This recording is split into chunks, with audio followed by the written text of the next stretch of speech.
सबने जय जोहार। जय जोहार। थकान महसूस हो रही है? पक्का थकान महसूस तो नहीं हो रही ना? आना होड़े वाया वाला थाकी नहीं क्या स्टेडियम वाला?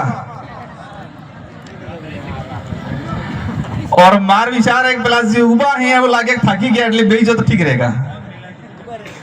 जितने जो साथी खड़े हैं क्योंकि आपड़े वहां है बीजा उबा है और बीजा हुआ मार जेवा थोड़ा कद में नाना है तो बापड़ा ताकी रे मैं ओसा थाई थे जुए देखा तो नहीं है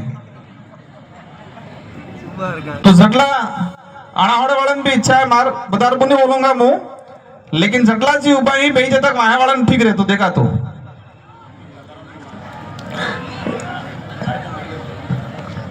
और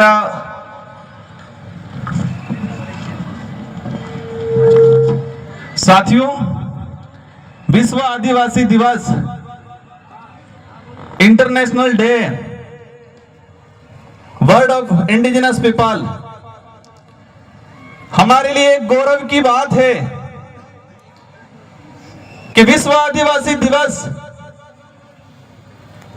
इस धरती पे जितने भी देश हैं इन देशों का उन महाद्वीपों का जो मूल मालिक है इनके संरक्षण के लिए उनकी संस्कृति के संरक्षण के लिए इनके अधिकारों की रक्षा के लिए इनकी पहचान को जिंदा रखने के लिए संयुक्त राष्ट्र संघ जो पूरे विश्व के 193 देशों का एक संघ बना हुआ है और ये 193 देशों का जो संगठन है संयुक्त राष्ट्र संघ यूएन उन्होंने 1994 में विश्व आदिवासी दिवस के लिए पूरे विश्व में मनाने हेतु इस दिवस की घोषणा की। आप सबकी मेहरबानी की वजह से डूंगरपुर बांसवाड़ा की जनता की मेहरबानी की वजह से आप सबके सहयोग की वजह से मुझे सांसद बन के दिल्ली में जाने का अवसर मिला और मैंने प्रयास किया कि संविधान के अंदर आदिवासी समुदाय के लिए क्या क्या अधिकार हैं। संविधान के बाद जब 1952 से लगा के 2024 तक भारत की संसद के अंदर आदिवासी अधिकारों को लेके जितने एमपी एमएलए गए विधानसभा में एमएलए गए सांसद बन के गए सांसद में तो हमने प्रयास किया कि इन लोगों ने क्या क्या अब तक क्या किया है। एक बात को लेके कंफ्यूज था। कुछ लोग कहते हैं कि संविधान में आदिवासी शब्द नहीं है, इस बात को गौर से सुनना। कुछ लोग कहते हैं कि संविधान में आदिवासी शब्द नहीं है, संविधान के अंदर शेड्यूल ट्राइब जनजाति शब्द का संकलन है। तो हमने प्रयास किया कि आदिवासी शब्द कहां से खत्म किया गया तो संविधान की डिबेट पड़ी और संविधान की डिबेट में जयपाल सिंह मुंडा ने जो बात रखी उसको मैं अगली कड़ी में रखूंगा। मैं मेरी बात को शुरू करने से पहले उस किस्से को याद करना चाहूंगा कि संयुक्त राष्ट्र संघ जेनेवा में पहुंचा। पूरे विश्व के 193 देशों के सदस्य सोशल एक्टिविस्ट आए हुए थे।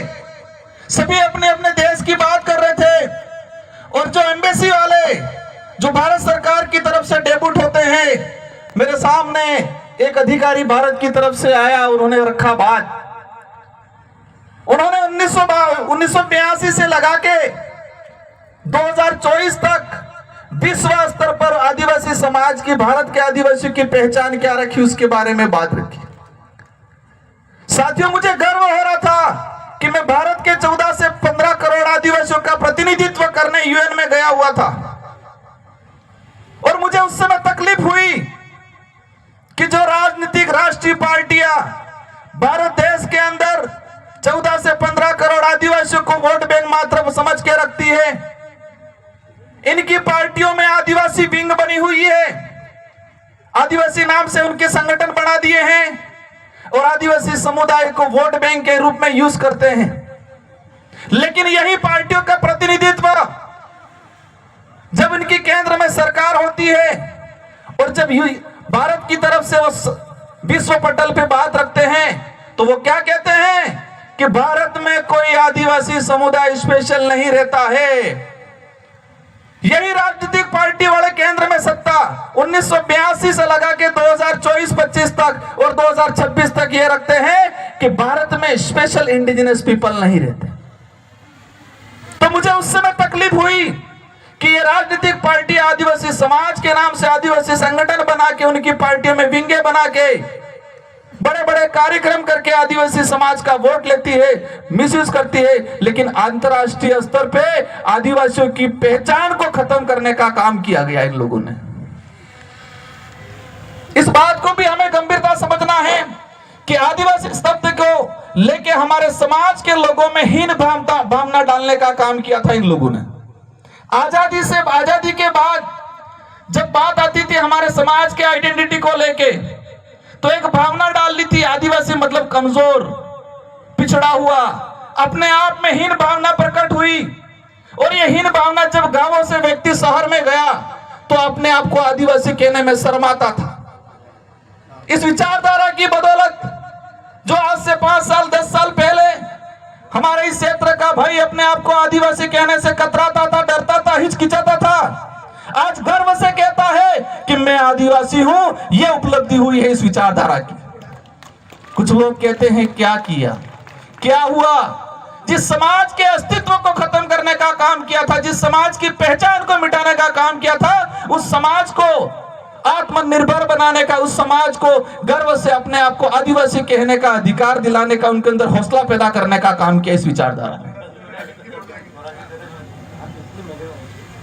जब संयुक्त राष्ट्र के अंदर देखा गया 1982 में, मेरा जन्म तो 1992 का है, मेरे जन्म से 10 साल पहले जब भारत सरकार का प्रतिनिधित्व गया, उन्होंने कहा कि भारत में कोई इंडिजिनस पीपल नहीं रहता है। 1979 के अंदर विश्व पटल पे आईएलओ कन्वेंशन 159 पास हुआ, तो भारत सरकार ने साइन नहीं किए। आईएलओ कन्वेंशन 169 क्या है? पहली बार सुना होगा आपने। इंटरनेशनल लेबर जो ग्रुप बना था, अंतरराष्ट्रीय श्रम संगठन, इसमें यह प्रावधान था कि विश्व में किसी भी देश पे जो आदिवासी समुदाय पारंपरिक रूप पे जिस जमीन पे रह रहा है, उस जमीन का मालिकाना अधिकार उस आदिवासी परिवार को मिलना चाहिए। ये उस कानून में था, उस कानून में यह प्रावधान था। जो आईएलओ कन्वेंशन 169 जो है कि आदिवासी इलाके में आपको खनन करना है, कोई भी देश की सरकारें तो आदिवासी इलाके में अगर खनन करती है तो इनको खनन करने से पहले उन लोगों से अनुमति लेनी होगी। भाई 5वीं अनुसूची 6ठी अनुसूची में भी प्रावधान है और पैसा एक्ट में भी प्रावधान है, लेकिन भारत सरकार ने साइन नहीं किए कि हम साइन नहीं करते। बड़े तकलीफ की बात है कि 1994 में विश्व आदिवासी दिवस घोषित हुआ और हम सबको पता चला आज 5 से 10 साल पहले। और आज कुछ लोग कह रहे हैं कि वो यूएनओ का आदिवासी मामला अलग है और हमारा यहाँ का मामला अलग है। जो लोग कहते हैं कि इंडिजिनस का अर्थ अलग है और आदिवासी का अर्थ अलग है, मैं एक बात बताना चाहूंगा, हमारे देश का नाम क्या है? हमारे देश का क्या नाम है? संवैधानिक कॉन्स्टिट्यूशन में सबसे ज्यादा जो विवरण दिया गया है, उल्लेख किया गया है इंडिया का, और उसमें यह बता दिया गया है कि India that is a Bharat, या Bharat that is a India.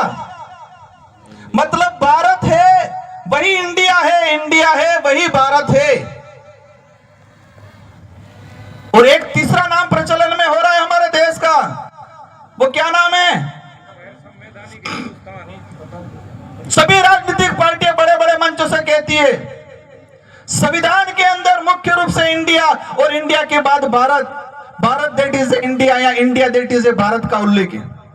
और तीसरा हमारे देश का नाम है, हम तो नहीं लेते, बहुत कम लेते, क्योंकि हम संविधान को मानते। बाबा साहब अंबेडकर, जयपाल सिंह मुंडा ने जो संविधान लिखा है उसकी पालना करते। तीसरा नाम का उल्लेख क्या होता है? हिंदुस्तान का आवाज आई। मतलब हमारे भारत देश के संवैधानिक 2 नाम है, भारत और इंडिया, और तीसरा प्रचलन में जो आ रहा है और ला रहे हैं वो हिंदुस्तान। आदिवासी शब्द के लिए आप कहते हो कि संविधान में उसका उल्लेख नहीं है, तो क्या हिंदुस्तान शब्द का उल्लेख संविधान में है? भारत का जो संविधान है उसमें क्या हिंदुस्तान का उल्लेख है? नहीं है। अगर भारत के संविधान में उल्लेख हिंदुस्तान का नहीं है तो आप हिंदुस्तान शब्द के लिए बोल सकते हो, हमें कोई तकलीफ नहीं है, लेकिन हम आदिवासी शब्द बोलेंगे तो आपको तकलीफ नहीं होनी चाहिए। जिस तरह Bharat that is India, India that is a Bharat, इसी तरह indigenous people that is A Adivasi, Adivasi that is A schedule tribe, schedule tribe that is a India, indigenous people. यही सच्चाई है। और इस आदिवासी शब्द को खत्म करने का काम किया है। वो खत्म करने का काम इसलिए कर रहे हैं कि गर्व से कोई व्यक्ति ये नहीं कहे कि मैं आदू आदना धनी मूल दूना धनी, ये नहीं कहे।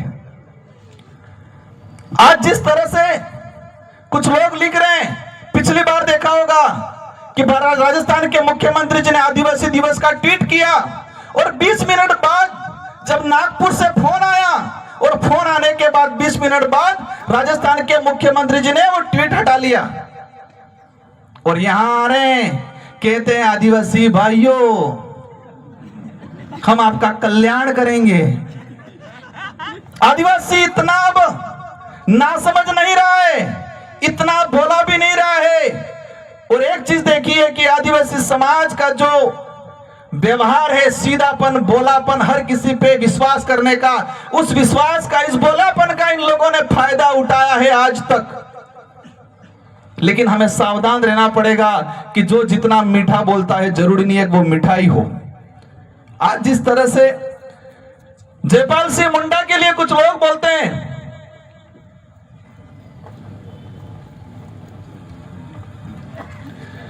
आज जिस तरह से जयपाल सिंह मुंडा, मैं एक बात बताना चाहूंगा, भारत का देश के संविधान निर्माण में बाबा साहब अंबेडकर जो आदिवासी दलित पिछड़ों के अधिकारों के लिए, समानता के लिए, इस देश में स्वतंत्रता के लिए जो प्रावधान किए, और विशेषकर जयपाल सिंह मुंडा जिन्होंने विशेषकर आदिवासी समाज के हक अधिकारों के लिए, उनकी पहचान के लिए संविधान सभा में अगर मजबूत पैरवी नहीं की होती तो जो आदिवासी दलित समुदाय आज अधिकारी बन के, नेता बन के, टाई पहन के, सूट बूट लगा के और टाई बेल्ट पहन के घूम रहा है, अगर वो जयपाल सिंह मुंडा और अंबेडकर साहब नहीं होते तो आज उनके आगे तो हांडी होती और पीछे झाड़ू लगाया हुआ होता। संविधान की सभा में जयपाल सिंह मुंडा आदिवासियों की मजबूत पैरवी करने वाले और बाबा साहब अंबेडकर इस देश के आदिवासी दलितों की मजबूत पैरवी करने वाले नहीं होते तो जो आज आदिवासी समाज का प्रमाण पत्र बना के जो नेता विधानसभा संसद में जा रहा है, जो आदिवासी समाज का प्रमाण पत्र लगा के कर्मचारी अधिकारी बन के ऑफिसों में जा रहा है और सूट बूट टाई लगा रहा है, अगर ये दो व्यक्ति नहीं होते तो शायद हमारे आगे हांडी होती और पीछे झाड़ू होता। क्योंकि आदिवासी दलितों को इस देश में पढ़ने का अधिकार हजारों सालों से नहीं था, इस संविधान ने हमें दिया है।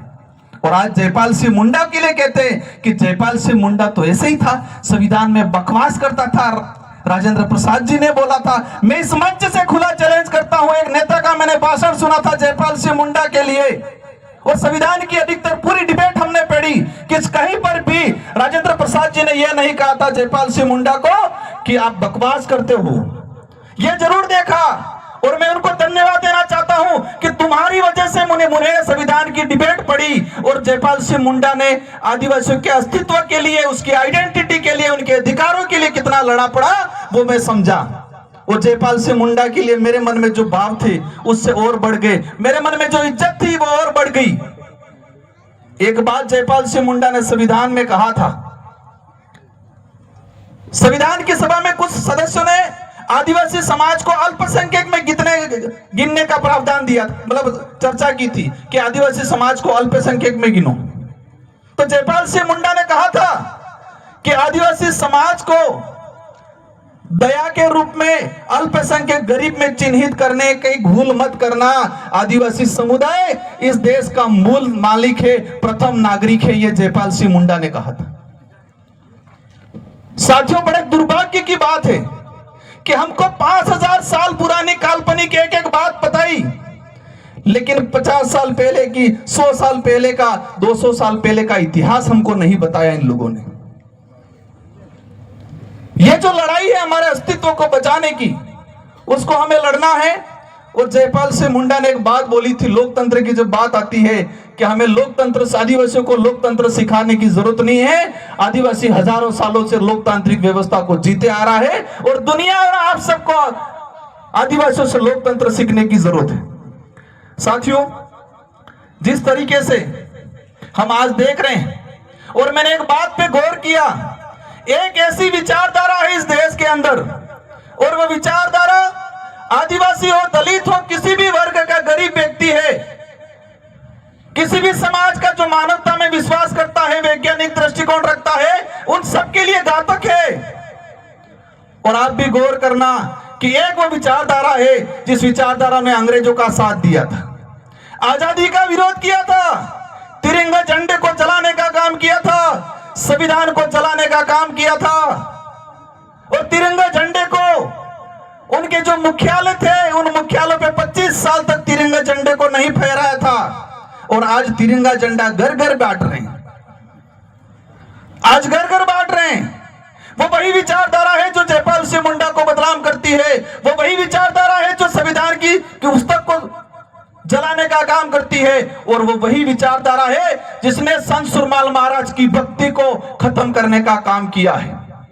वो वही विचारधारा के लोग हैं जिन्होंने रास्तापाल में कालीबाई कलासुआ, नानाबाई, सेंगाबाई पे गोलियां चलाने का काम किया था। वो वही विचारधारा है जिस विचारधारा ने गोविंद गुरु के महाराज के नेतृत्व मानगढ़ में हमारा आंदोलन हुआ, बिलराज कायम करने को, उसको खदेड़ने में सहयोग करने का काम किया।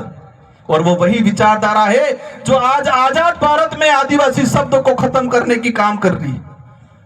उस विचारधारा के कुछ नेता बोलते हैं कि ऐसे हो जाएगा, वैसे हो जाएगा।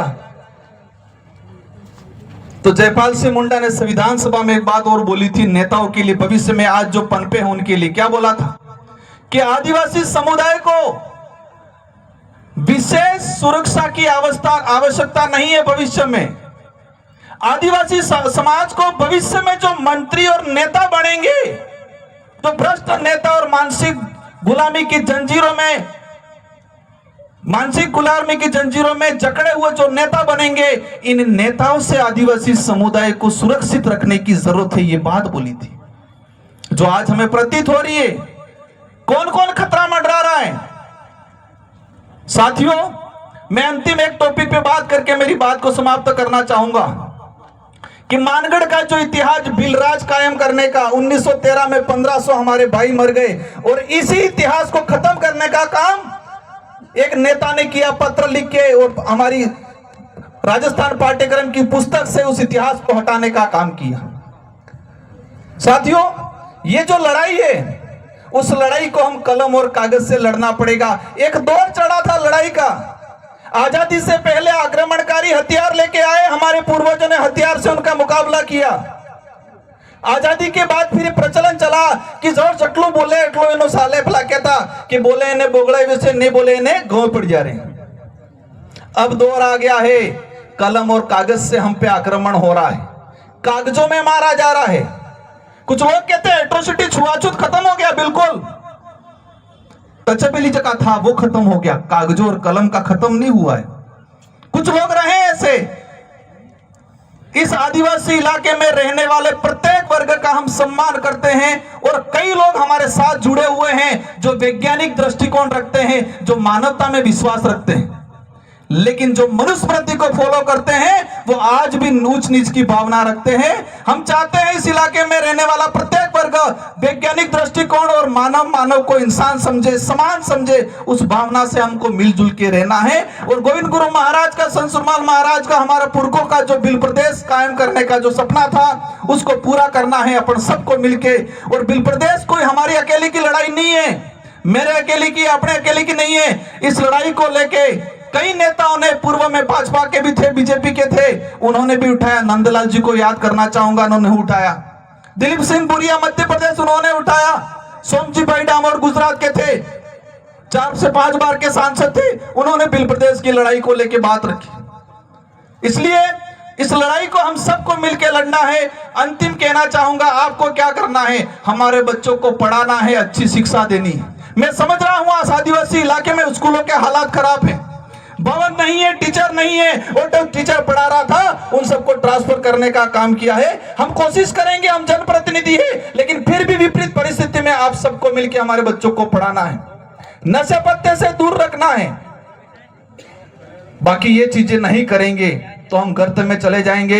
इन्हीं शब्दों के साथ आप सबको धन्यवाद, आभार। एक अनुरोध करना चाहूंगा, मेरे 2 साथी हैं विधायक जी, हमारे जिला अध्यक्ष जी, 3 से 4 और ये 2 सांस्कृतिक कार्यक्रम बाकी हैं। और ये विश्व आदिवासी दिवस त्योहार है, कोई एक दिवस नहीं है, एक दाड़ो नहीं है, ये त्योहार है। और उस त्योहार में मन बना के रख लेना है कि हम रहे नहीं रहे, हमारी पीढ़ी को उस अनुरूप बना के जाना है कि त्योहार के रूप में मनाएं।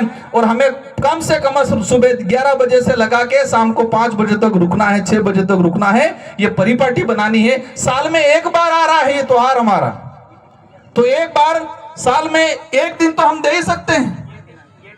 इसलिए इन्हीं शब्दों के साथ जो वक्ता रहे उनकी बात को सुनना है। आप सबको धन्यवाद, आभार। जय जोहार, जय